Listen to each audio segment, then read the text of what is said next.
السلام عليكم ورحمة الله وبركاته. كم نجيا فيا دهرتون يبدو موبايل أبي جرجرتن هم دخيسانو بجراتن سنين جرا غافي هدون خيسان يرو هدون غافتن واه إيمو بيجي دبي أما تا هدو لكويسي سجرا إيجا دلقود أبيتشودا أنا اللي نواچ جرو قراشي سجرا إيمون أكملتي أكا دلقودن داو قراشي سنين سنين ديبس فورفيرا furmaata ni argatan jeeti yaada application kana irratti jechuudha. Application isin barbaachisa garuu yeroo hedduu anis amma dura oggulama moo kana isin barsiiseetiin jira. Garuu yeroo hedduu fakkeenyaa fi VPN garagara namoonni biraallee kan barsiisan anillee kan barsiise jechuudha. Isin jala akka cufataa tureedha. Garuu kan cufanne isa kamii kan jedhuudhaaf barbaaduufin ture namoonni hedduun nagaafachaa turtan yeroo waa'ee imoo barsiisullee jechuudha. Arrameeto application tokko kan hin cufamne yoo xiqqaate jechuudha. Baatii 3-4 namni itti fayyadamee qulqulleeffatee kan namni achirra naa ergen isinii qabadhee dhufe jechuudha. Isa saniin isinii qoodu dhufe warroon ammoo jalqabaaf gara YouTube channel kiyya dhuftan Abduun jedhama. Abduu mobile app kan jedhu kana subscribe godha. Maamila channel kana taha itti makamaan isinin jedha. Akkasuma mallattoo bilbila akka fuula duraa kana tuquudhaan kan gubbaa irra ol jedhu kana irratti tuquun waan angallakkisu akka ofiif isin dhaqqabu godhadhaan isinin jedha. Akkasuma viidiyoodhaan kiyya keessatti waa'ee imoo irratti jechuudha. Warri hagammaan laalin imoo irratti barumsi kun baay'ee tokko isin fayyada.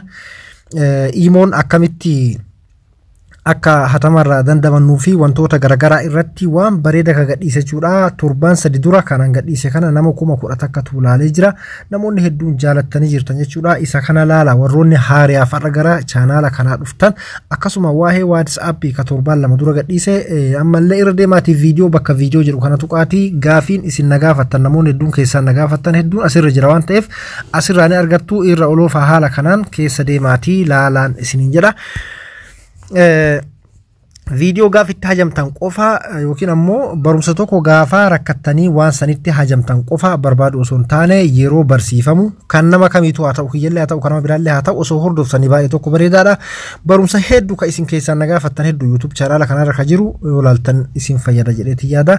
Hayya application kana argachuudhaaf garuu linkii isaa isiniifin kaaya. Akkasuma ammas warroonni Play Store keessan isiniif dalaguu dide yookiin ammoo Play Store keessaa dhabdan akka tasaa Play Store keessaa mallaqa isin gaafatu ta'e anammoo isiniifin kaa'aa jechuudha. Description YouTube jala video kana jala ni buufattu. Application kun baay'ee laafaadha. Applicationota amma dur isin barsiisaa turerraa inni kun baay'ee tokko salphaadha. Wanna takkallee isin hin gaafatu, wanna tokko waan itti naqxanillee hin jiru, hin cufamu, mallaqallee yoo tarii biyya takkatti isin gaafate malee hin gaafatu.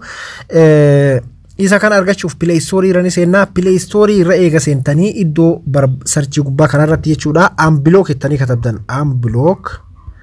Unblock website jettanii katabdan. Unblock website jettanii yeroo katabdan jalqaba irratti isiniif dhufa unblock website ka jedhu kana gabbuufatan jechuudha. Application kun baay'ee tokko bareedaadha. Akkuma nama isiniin jedhan achitti baatii 4 ol nama itti fayyadamee qulqulleeffadhee guyyaa takkallee osoo addaan hin dhaabatin biyyas akka ittiin dawwalatutti jiruu fi akkamitti akka fayyadamtan ammoo isin agarsiisa. Isa kana jechuudha irratti gattuun himee install godhee anumaan waliin isin garsiisa. Kana maqaan isaa unblock website jettaniiti kan katabdan jechuudha. Baay'ee xiqqashoodha amma gabbuutee isin agarsiisa.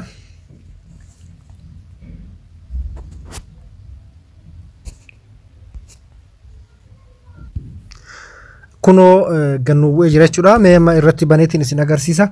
Isa kana jechuudha ol naa bahee jira. Haala kanaan nu dhufa.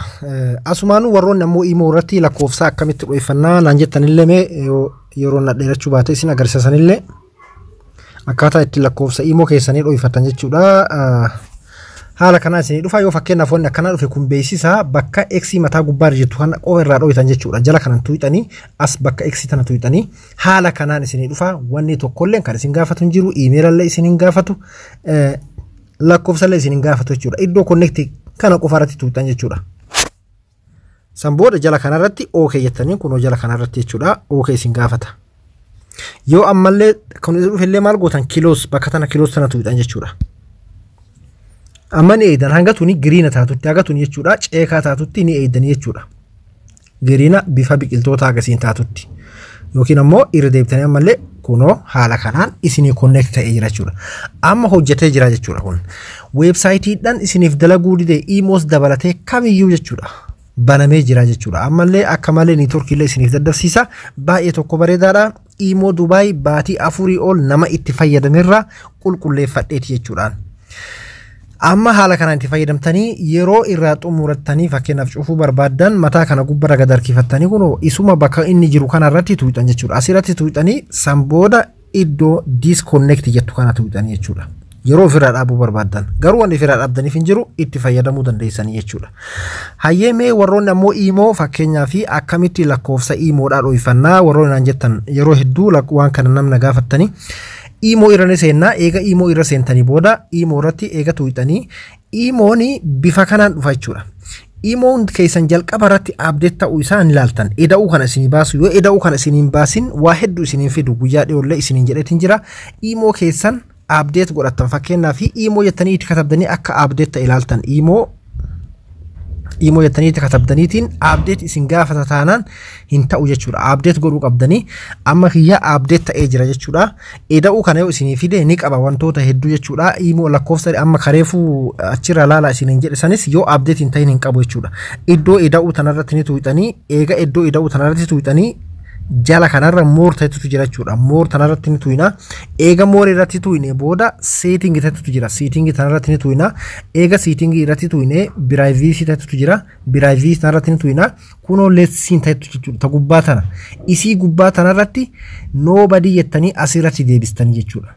Yoo ammoo warroonni gartee unsafe godhina haa arguu barbaadan iddoo jidduu kanarratti gootanii jechuudha. Yookiin ammoo lakkoofsa kiyyachirratti hin mul'atini tasa namni akkanaan argane yoo jechuu barbaadan asirratti okay gootanii keessaa baatanii jechuudha. Haala kanaan dhoofachuu dandeessanii jechuudha. Warroonni ammoo guyyaa dhihoo nuuf hin baasne jettanillee fakkeenyaaf akkaataa itti namni nu hordofutti jiru akkamitti beeyna warroonni jettan akka namni isin hordofutti jiru kabeeytaniin siitingii kanarra tuuxan ammallee Imo akka isin harkaa waliin dhooyne nama isin hordofu jiru isin duuba lakkoofsa keessaniin banatee isinii waliin fayyadamutti jiru jechuudha. Iddoo eda'uu kanarratti tuuxaniiti moor ka jedhu kana tuuxanii eega moor tuuxan booda ammallee siitingii ka jedhu kana tuuxan asirratti tuuxaniiti ammas privacy Imo account setting ka jedhu ka gubbaa kanarratti tuuxaniiti eega Imo account setting irratti tuuxanii booda haala kanaan isinii dhufa jechuudha. Amma kana keessa manage device ta'etu jidduu kanarratti tuuxan ka jalaa kanarratti jechuudha. Manage device kanarratti yeroo tuuxan haala kanaan isinii dhufa. Amma kiyya silkii lamatti fayyadamu jiraachuu kiyya namatti mul'isa jechuudha. Imoon lakkoofsa ati fayyadamu jirtu kanaan silkii lamatu fayyadamutti jira. Lachuu online jira. Kunoonni agartaniimi Samsung S9 ka agartan ka gubbaa kana jechuudha. Ka jalaa ammoo Samsung C900 kana jechuudha. Kana lameenutu namatu fayyadamutti jiraadha. Amma kuni anatu itti fayyadamu jira jechuudha kanneen lameenu. Fakkeenyaaf yoo isa kana ifirraa keessa yoo ka gubbaa kana taate yoo jala kanarratti isin fakkeenyaaf silkii takkarratti fayyadamutti yoo jiraattan yoo jala kanarratti isinii fidee yoo keessan ta'uu dhabuu beeytan jechuudha irratti gattuuxan.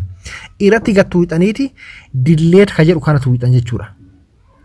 Yeroo delete kana gattuuxan koodii isinii fida. Amma fakkeenyaaf kanama akka isin cufuu hin dandeenyellee yeroo isin asirra gattuuxan koodii isinii fida jechuudha. Koodii inni isinii ergu san lakkoofsa isin harkaa qabdan san irratti isinii ergaa lakkoofsan itti naqxanii keessaa balleessan gonkuma deebi'ee lakkoofsa keessanii banachuu hin danda'u jechuudha. Isinii ife jedheetiin yaada. Inni biraa ammallee maalinni kan namoonni hedduun nagaafachaa turtan jechuudha. Fakkeenyaaf namoonni hedduun silkiin teenya daftee guutamtii warroonni jettan keessattuu Imo keessatti fakkeenyaaf guruppiilee garagaraa keessa warri jirtan ofii isaatii viidiyoo fi audio fi wantoonni garagaraa akka isin quban qabna silkii keessan keessa seef ta'ee guutaa jechuudha. Isa kanallee akka hayyama keessan ta'uu fi yookiin ammoo akka waayifaadhaan ta'u akka daataa isin jalaa hin finne godhachuudhaa fi idduma ammaa eda'uu kanarratti tuuxan. Eda'uu kanarratti tuuxaniiti moor ka jedhu kana tuuxanii eega moor tuuxan booda siitingii kanarratti tuuxaniiti eega siitingii irratti tuuxanii ammas jeneraal ka jedhu ka jalaa kana tuuxan jechuudha. General kanarratti tuuxaniiti download manager ka jedhu kanarratti tuuxan jechuudha. Download manager kanarratti yeroo tuuxan haala kanaan isinii dhufa jechuudha. Amma yoo data akka isinii qusatu barbaadan iddoo kana bantan kan akkana bantaniiti san booda start ka jedhu ka gubbaa kana tuuxan yoo nama hundarraa isinii haa dhufu ka jedhu barbaadan jechuudha.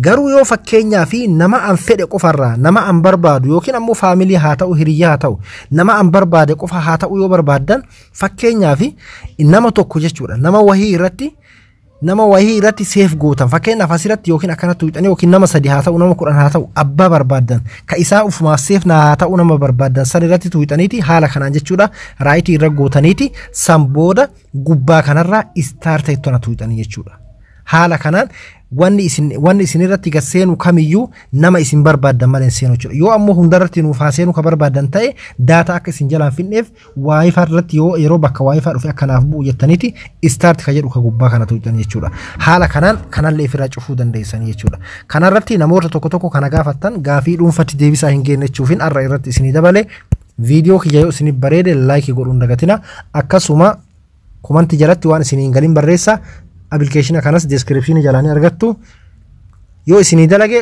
komanti jalatti yoo isinii dalagin illee komanti jala barreessa hanga viidiyoo biraatti walitti deebinuun nagaannaa tura. Assalamu alaykum warahmatullahi wabarakatuh.